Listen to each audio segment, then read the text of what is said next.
The left-wing media, by which I mean pretty much every single media outlet in the West, spent almost a week trying to hide and suppress the news that thousands of Muslim refugees in Europe spent New Year's Eve culturally enriching native European girls in their hundreds. And one of the first news sites to break the story was Breitbart London, which is the only truly honest media outlet in Britain these days.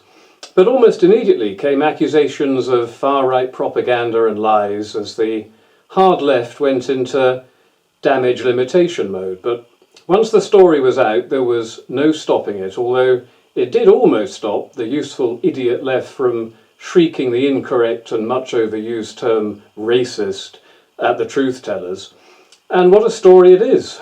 After the half-witted leftists, or evil leftists, take your pick, had invited millions of young, virile, fanatical male followers of Islam into our liberal democracies, they now profess to be shocked that European women are at threat from the followers of a religious and political ideology which designates their own women as second-class citizens who can be stoned to death for adultery, and which holds non-Muslim women to be whorish little strumpets who are essentially asking to be raped by refusing to cover every last inch of their flesh under a black tent before they dare walk their own city streets at night. And one of the great advantages left liberals have over we ghastly right-wing Islamophobes is their monumental ignorance about a great many issues, but their ignorance with regard to Islam is just breathtaking. And what's worse, they will remain ignorant because they don't want to know the truth. And if they were forced to accept the reality of Islam, then they too would become ghastly Islamophobes, which they simply couldn't accept. And this is principally because most followers of Islam are brown and foreign, which swathes them in a privileged cloak of armour plating that thou shalt not criticise, ever. So left liberals will remain in a perpetual state of ignorance and a perpetual state of shock every time Islam does anything vaguely Islamic in the West. Now, I doubt many leftists have ever heard of the Australian Imam Sheikh Tajuddin al-Hilali, who came to the fore in 2006 after a number of Australian girls were gang raped by Muslims, who apparently mistook girls wearing bikinis on the beach for hookers in some imaginary bordello where the exchange of money or indeed acquiescence played no part in the mutual transaction. So good old Sheikh al-Hilali said that the women were to blame for the rapes, not the Muslim men who actually raped them, because the women, as he said, swayed suggestively and wore makeup and immodest dress. Oh dear. He went on to say, if you take out a piece of uncovered meat and place it outside on the street without a cover, and the cats come and eat it, whose fault is it? The cats or the uncovered meat? Oh dear again. Now, where does Sheikh al-Hilali get this sort of stuff from? Well, it's from the Quran, of course, specifically Quran verse 432, which states, men have authority over women because God has made the one superior to the other.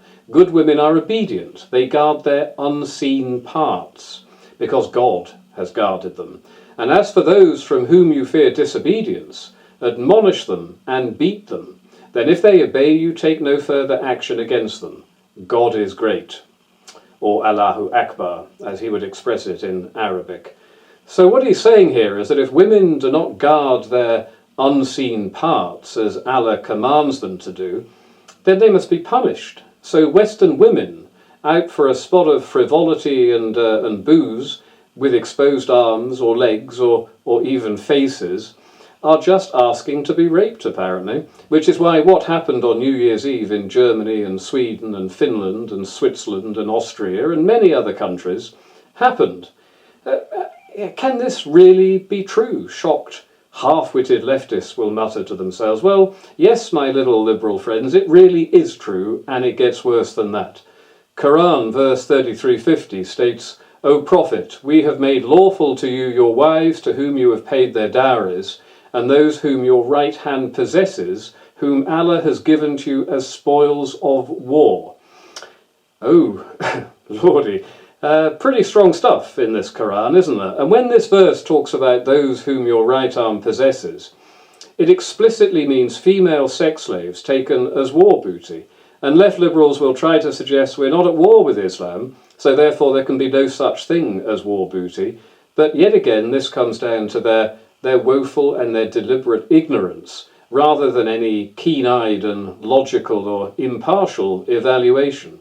Islam divides the world into two separate entities, the Dar al-Islam and the Dar al-Harb. Dar al-Islam means the house of submission where Islam rules.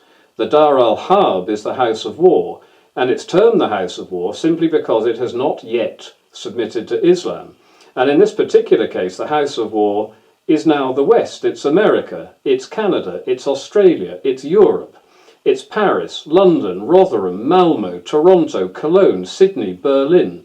The Muslim rape epidemic we see unfolding all around us is entirely predictable simply because we've allowed into the West a supremacist religious and political ideology Quranically commanded to subject us to their laws and to subject us to their culture. And left liberals continue to celebrate diversity and continue to celebrate multiculturalism. But at the same time, some will grudgingly admit there are aspects of diversity which don't sit easily upon their leftist conscience, but they can't cherry-pick diversity and multiculturalism. That's like saying we celebrate difference, but as we don't like parts of the difference, Islam must change their ways to become like us. But if that's the case, there is no such thing as multiculturalism, and there is certainly no such thing as celebrating difference if what you really want is for Islam to essentially become like us, or at least in terms of not raping girls who have the temerity to flash their ankles in a alluring manner.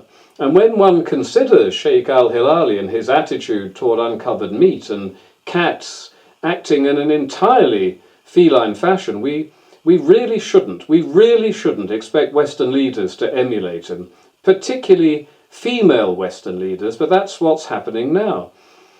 The pro-migrant mayor of Cologne, Ms. Henriette Reker, is busy publishing a pamphlet on just what steps German girls must take in order not to be culturally enriched of an evening.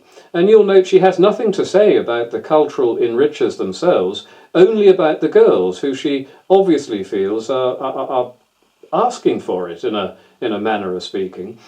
And Cologne, and as it now turns out many other European cities where thousands of young Muslim males were busy celebrating cultural diversity on New Year's Eve, Cologne sits within the German state of North Rhine-Westphalia, which is fortunate enough, or unfortunate enough, to have an interior minister, Ralph Jäger, from the left-wing Social Democratic Party of Germany, who remarked that events post-New Year's Eve are poisoning society.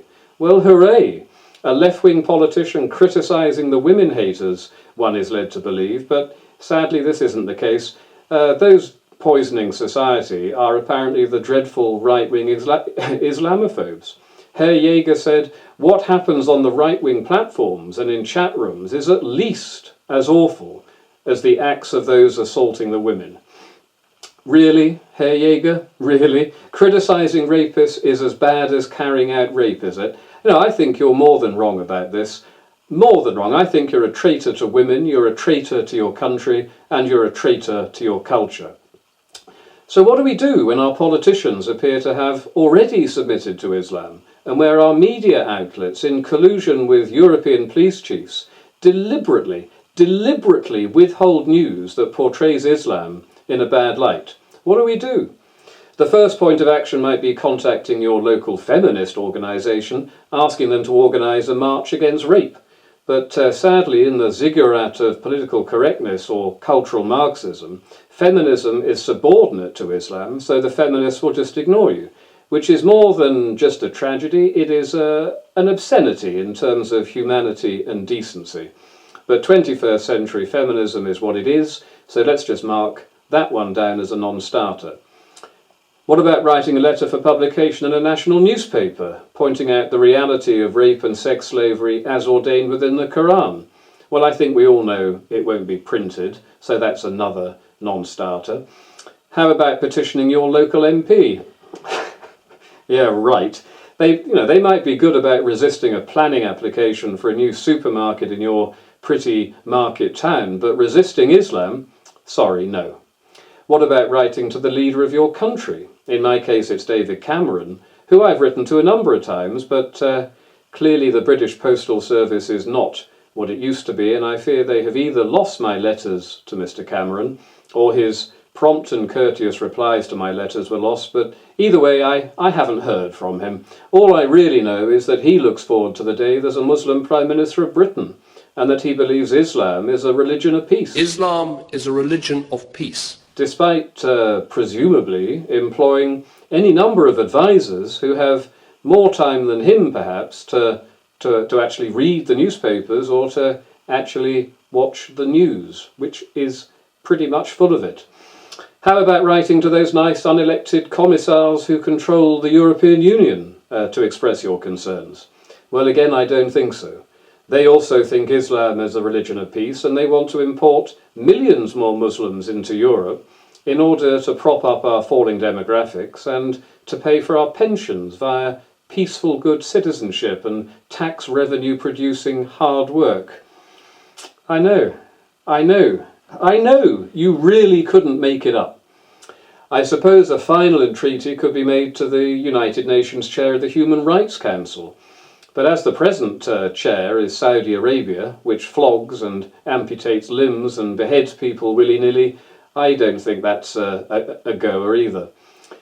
But all is not yet lost, or at least not quite yet lost anyway. If there's one thing the quasi-totalitarian governments of the West fear, it's a mass movement of people, a populist uprising of millions expressing their discontent about the direction their countries are heading, and expressing their rage at the very clear and very deliberate betrayal by their own politicians of their countries, of their culture, and of the very peaceful future for their children and grandchildren. Now, the PEGIDA movement operates all across Europe, and this now provides a vehicle for millions of you to get your message across to the traitor class of politicians and media outlets. This is your chance, young and old, alone or with families, to put the fear of God into our treacherous leaders. So wherever you are, please try to attend the next PEGIDA rally. Our governments have already muzzled us as regards free speech, but they've yet, I no doubt they will, they've yet to muzzle us with regard to mass rallies.